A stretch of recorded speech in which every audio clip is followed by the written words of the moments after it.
La madrugada, cual velo nupcial raído, cubría los vestigios espectrales del Calvario, en pleno llano del antiguo Guárico.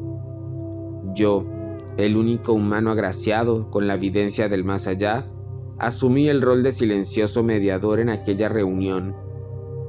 La electricidad, un lujo olvidado, no guiaba nuestros pasos, solo el parpadeo anémico de la luna menguante que proyectaba sombras danzantes entre la hierba. La convocatoria, aunque tácita, vibraba con una urgencia compartida: exorcizar la crudeza de una realidad que robaba nuestro sentido. Poco a poco, mis compañeros fueron llegando al punto de encuentro, justo el centro geográfico de Venezuela, el esqueleto oxidado del antiguo reloj del sol, cuyas agujas parecían medir un tiempo detenido en la desolación, como si el propio tiempo se negara a avanzar en esta era de desencanto. Era innegable, menguaba hasta la sombra misma nuestro gentilicio, brotando más tierra yerma que siembras verdes, alzándose más escombros que concreto firme, imponiéndose más la quietud de la muerte que el bullicio de la vida. En aquel conciliábulo impregnado de la resaca amarga, la orden de una cápsula del tiempo germinó como un brote de esperanza tardía, un desesperado intento por legar un testimonio incierto. Cada una de las bestias depositó un objeto emblemático en ese improvisado cofre que yo, con responsabilidad obediente, debía proteger. Desde las entrañas húmedas y olvidadas del Orinoco, con un reptar pausado y sinuoso que hablaba de la lenta agonía de su cauce, llegó la serpiente de múltiples cabezas. Depositó una escama opaca y quebradiza. Su brillo, conferido por la naturaleza, era ahora áspero al tacto. Evocaba lo turbio de los vertidos en sus aguas y el mercurio de los garimpeiros. Casi al mismo tiempo, diminutas figuras escurridizas emergieron de entre las ruinas, los momoyes, muy fieles a su conexión íntima con una tierra que se desvanecía bajo el asfalto, ofrendando una semilla mustia de mango que simbolizaba la esterilidad de los bosques talados, de la savia, de los frutos y de la raíz ancestral.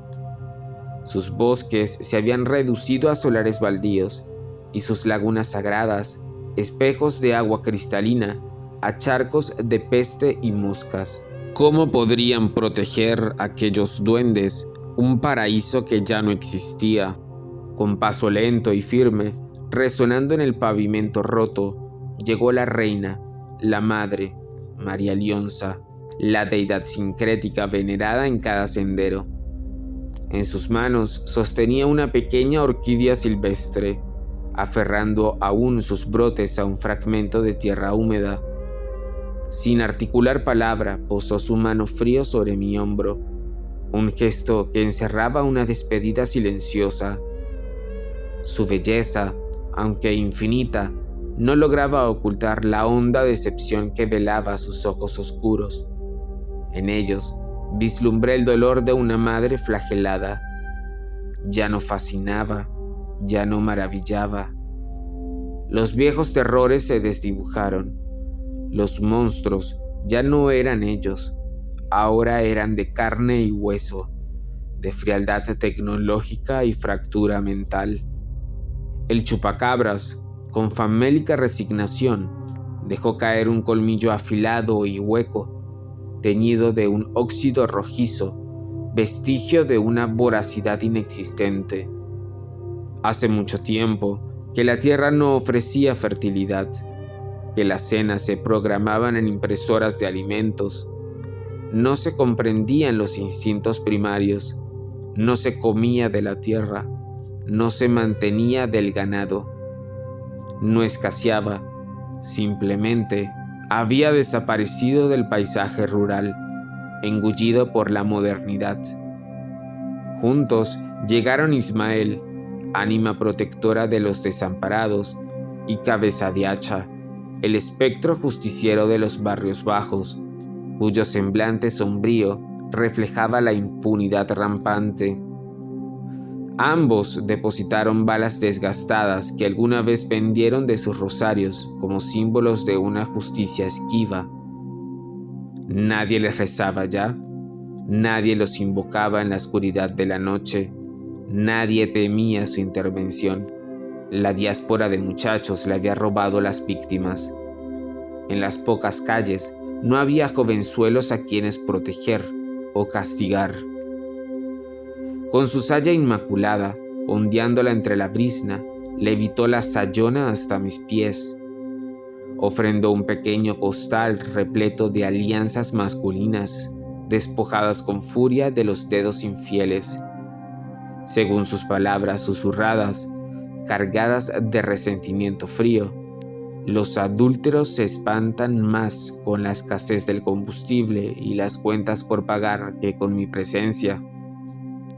Su venganza, otrora temida, palidecía ante la urgencia de una supervivencia precaria. Me sorprendió la ofrenda del Silbón, el amo y señor de la noche, quien arribó emitiendo su lúgubre canto. Con el viento gélido que lo acompañaba, depositó un billete de alta denominación, completamente devaluado e inservible. Cuando cuestioné su elección, me inquirió con una amargura palpable.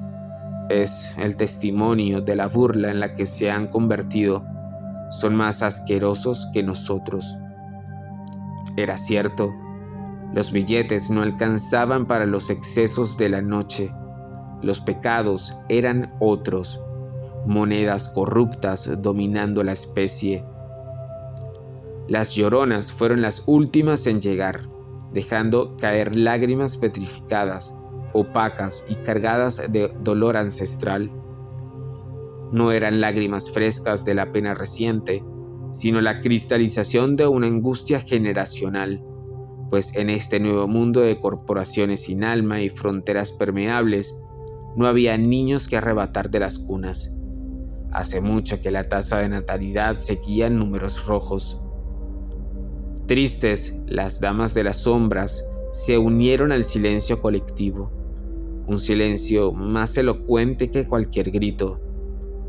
Las bestias que alguna vez fueron poderosas figuras del imaginario quedaron neutralizadas ante un país roto. Todas ellas, al igual que yo, habíamos recibido una notificación tácita, no en fríos documentos burocráticos, sino en la ausencia de temor en los ojos de los mortales, en la indiferencia ante lo sobrenatural. Nuestra era había concluido.